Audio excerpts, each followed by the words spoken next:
Welcome to the Lorrie Pearson Show. This is the space for coaches, consultants, entrepreneurs, and personal brands who are ready to transition from accidental habits to intentional mastery. If you are navigating a pivot right now, you already know that being good at what you do is just the baseline. So to get to the next level, people actually need to know who you are and what you offer and what you do. But this is not about chasing algorithms.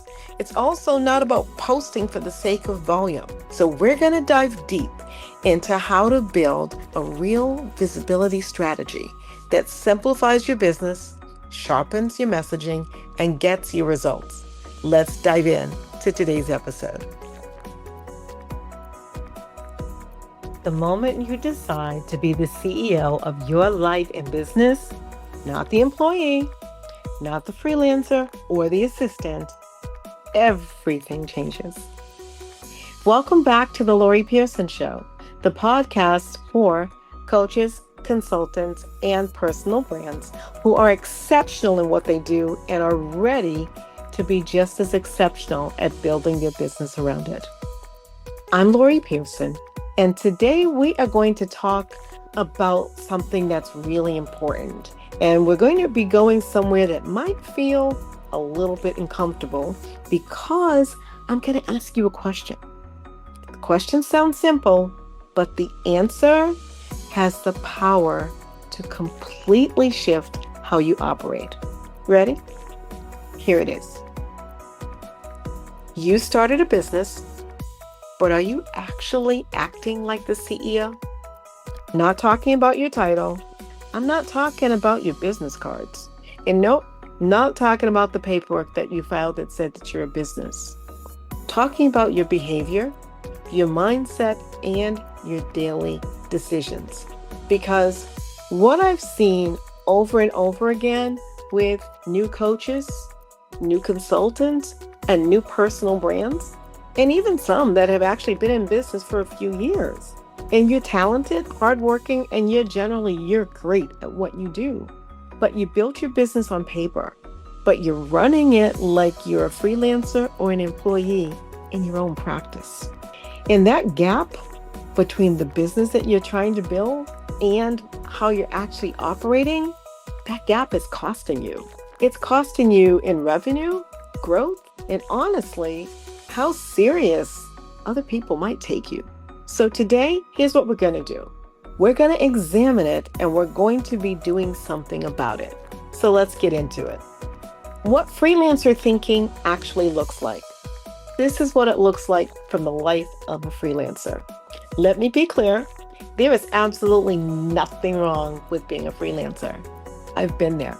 Freelancers do incredible work, but there is a huge difference between the freelancer business model and the CEO business model.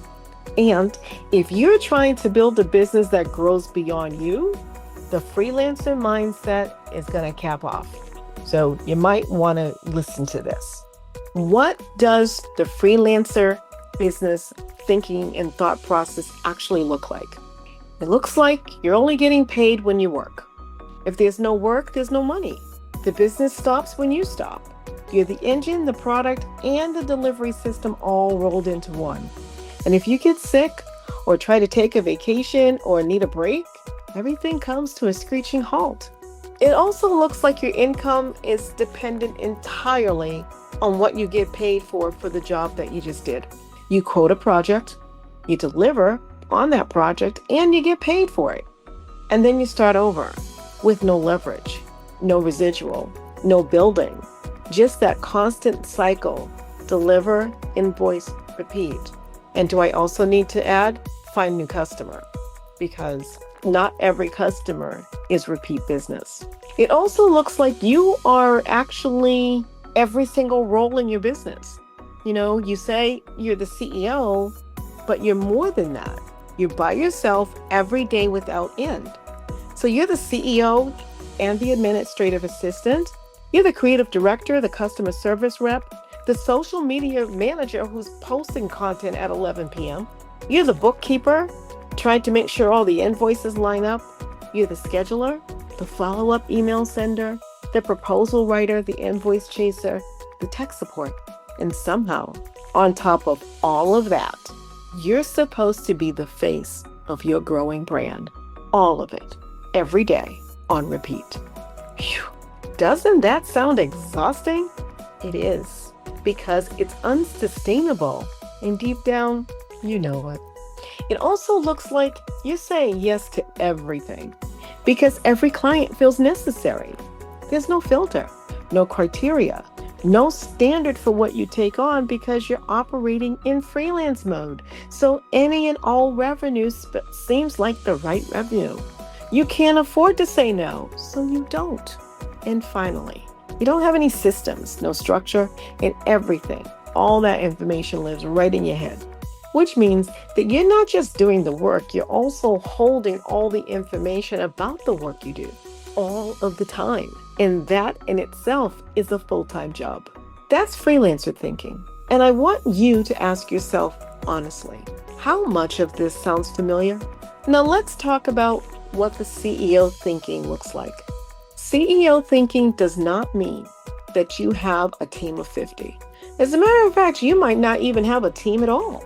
And it also does not mean that you've arrived at some pinnacle of success. But what it does mean is that you're making decisions and operating as if you're building something, not just delivering something.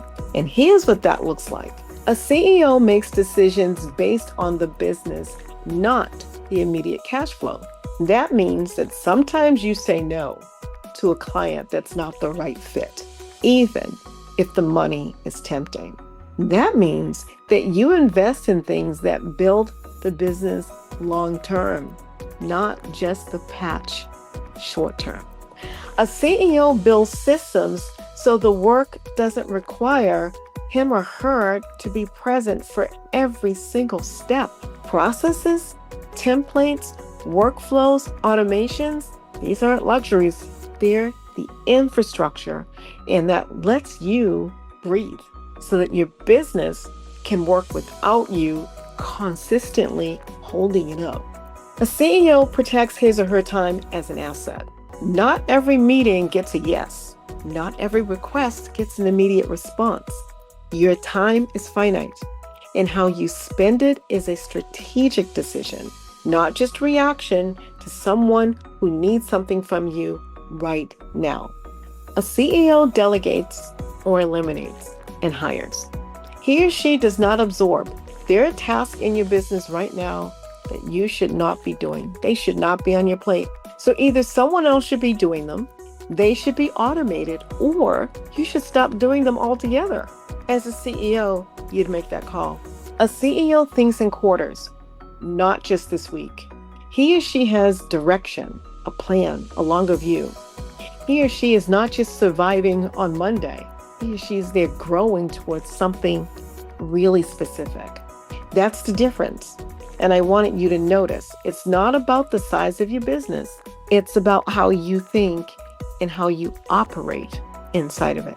Now, if you want to develop a CEO mindset, there are 3 places for sure that the shift has to happen. So how do you actually make the transition? Well, first, you need to know the difference between living and the difference between knowing, because they're 2 separate things. The shift has to happen itself in 3 places. The first one is identity. You have to decide before your bank account reflects it, and before your team exists, and before the business looks like the way you want it to look, you have to decide that you're the CEO right now, today, this moment, because your behavior will always follow your identity.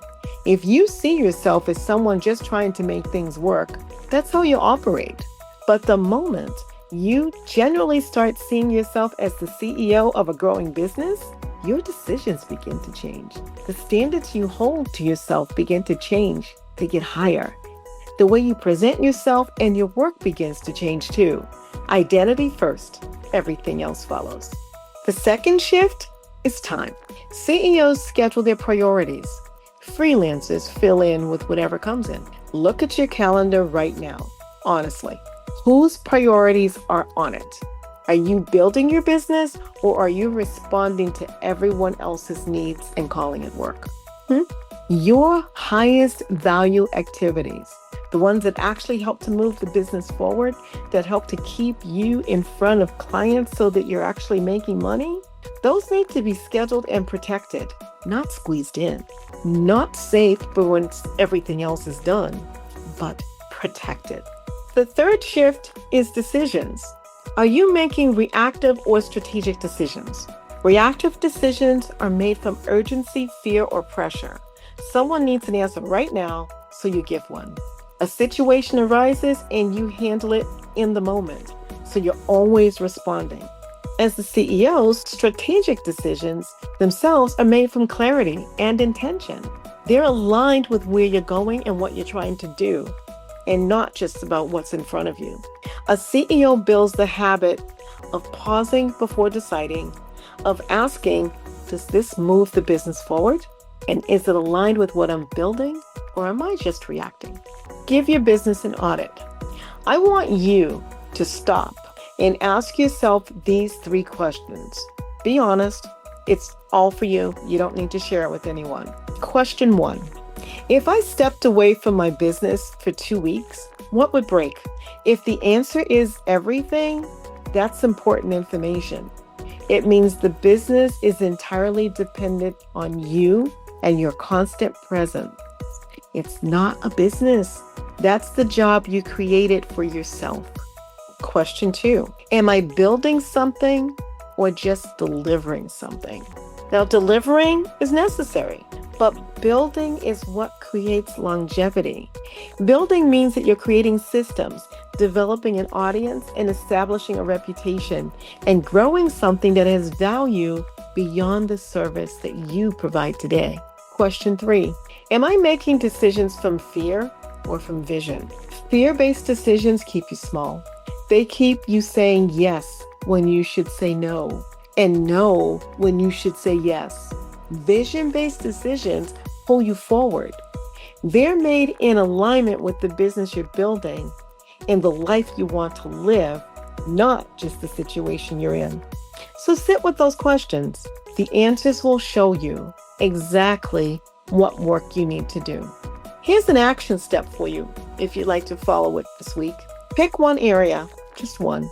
Where have you been operating like a freelancer? Maybe it's your time. Maybe it's a decision you've been avoiding. Or maybe it's a role that you're performing that you need to let go of or systemize.